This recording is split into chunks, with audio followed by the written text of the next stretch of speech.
Assalamu alaikum, Chris. Assalamu alaikum. How are you doing? Alhamdulillah. Everything's good? Mm-hmm. Alhamdulillah, I'm good. So, could you please introduce yourself? I'm Chris Pizer. I was born in New York. I moved to North Carolina when I was almost 15 years old. I lived there for 3 years, from the time I was a sophomore to a senior. Moved down to Georgia, and in the summer of my freshman and my sophomore year, I decided to look into Islam, and since July 22nd, 2009, I've been a Muslim. Well, I've practiced Islam. Okay, so you go to school in Georgia? University of Georgia. University of Georgia. Where? Atlanta? Athens. Athens, okay. So what school do you? What school? Yeah, what college you go to? What do you study exactly? Oh, I'm an environmental health major. It's in the public health college. Okay, so when did you accept Islam? July 22nd, 2009. Wow, you know the exact date, 2009. I think I remember the date when you come and it was Friday, right? It was a Wednesday, I think. Wednesday? Because most people come and accept Islam after Friday Yeah. khutbah. MashaAllah, beautiful. So, how? Tell me a little bit of how did you get to know about Islam? I came back from a trip from New Zealand, and there had been 3 Christians there that had been... New Zealand? New Zealand. It was a Maymester studying abroad, and there were 3 Christians who had really inspired me to look into my faith more and try and strengthen it. But when I looked into Christianity, I saw some things that didn't really make sense to me. And, like what? I had always prayed to God, and then I saw some things that you pray to Jesus, and then Jesus asks for your forgiveness, and there's kind of some of the ideas that there's a mediator between you and... Yeah, and then I thought the other thing was that Adam had the original sin, and then 10,000 years later, Jesus came along and was supposed to, take away his sin, and what about everyone in between, and aren't people more accountable for their actions? And kind of reading through the Bible, it didn't really make sense.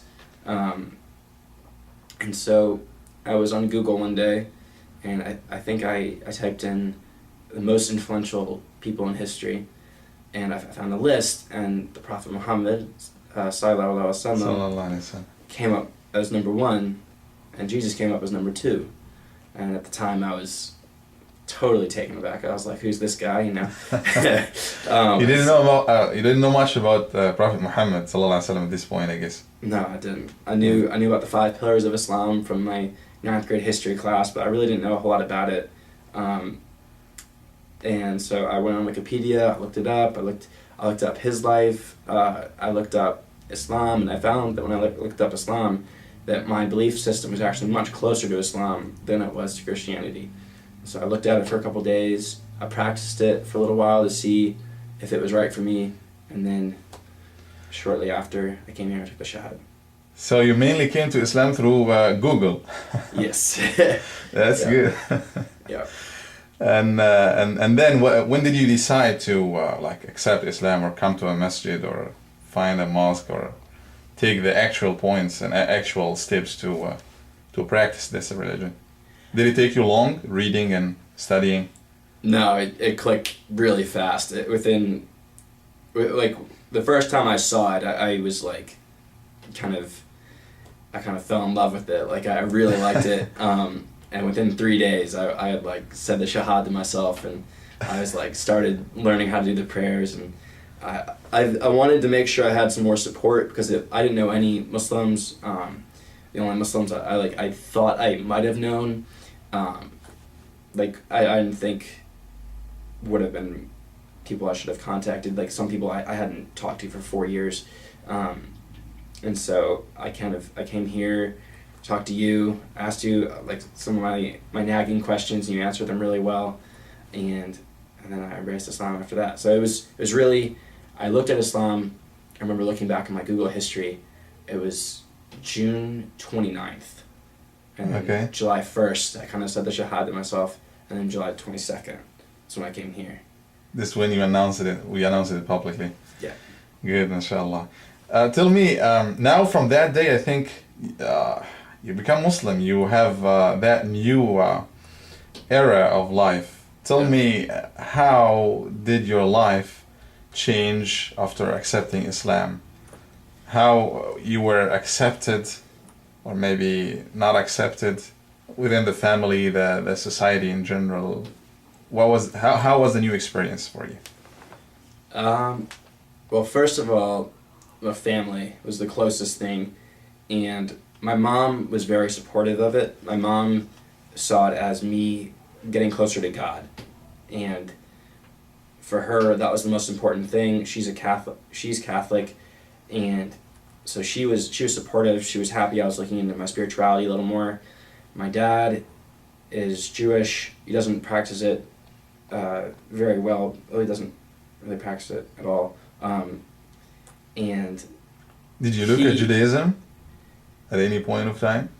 I looked at Judaism after, and I like the religion as a whole. The only thing I would say about it is that the denying of Isa and the Prophet Muhammad ﷺ, I feel like both of which conveyed a pretty clear message that, clearly distinguished themselves as messengers, is my only drawback, and both came with updates and things that changed, and I think Islam makes more sense to me. What was the reaction of the family? Again, my mom was pretty supportive. My dad was afraid I was going to become a terrorist, and my brother and sister actually didn't find out until this summer. My parents asked that I keep it kind of quiet. They were kind of going through a lot, so I didn't want to add any more to their table. So did anybody around you felt any type or feel any type of change in your life? Do you feel some change in your life yourself before and after accepting Islam? Yeah, I think when I actually accepted Islam, I was very excited about it. I felt like I was really moving my spirituality forward on the right path. I remember I reverted shortly before Ramadan, so I quickly started getting excited for that. And I remember I kind of alienated a few of my friends, which I've reconnected with, but I think that was kind of a mistake. But I think some people kind of thought it was weird. Some people thought it's just like, why are you doing that? Like, why do you need that? Like I never saw you that way. Such a strange thing that somebody at your age and in the United States could ever think about that. It's like a college kid, What was it like a challenge for you to, you have your mother was supportive, but maybe not everybody else is, the friends in school and the society in general, and then you have to study a lot of things and do a lot of things. Was it like a kind of a challenge, or how did you get to it? I think Ramadan probably was the thing that saved me, because when Ramadan started, it was probably right around when it was, I was having the identity check, but Ramadan, the community was so strong. Every day I'd go to the masjid, and there'd be 30 brothers there. We'd all eat. They'd talk about it, and I felt like that really got me into the community a lot faster than I would have normally. And so everybody's fasting. Everybody's breaking their fast together. They come together. They pray. Yeah. A lot of spirituality. Yeah. Okay. And now after almost 1.5 years, how do you evaluate the experience? I think it's been really positive. I think the hardest thing for sure is the transition period, where your friends think you're kind of weird, and the Muslims are like, who's this guy? And so you don't really fit into either category, but alhamdulillah, I was able to persevere, and now I've got a lot of Muslim friends. I've got a lot of my old friends who are like, oh, you're still Chris Pizer, alhamdulillah. And I feel very comfortable. I'm really happy with my spirituality.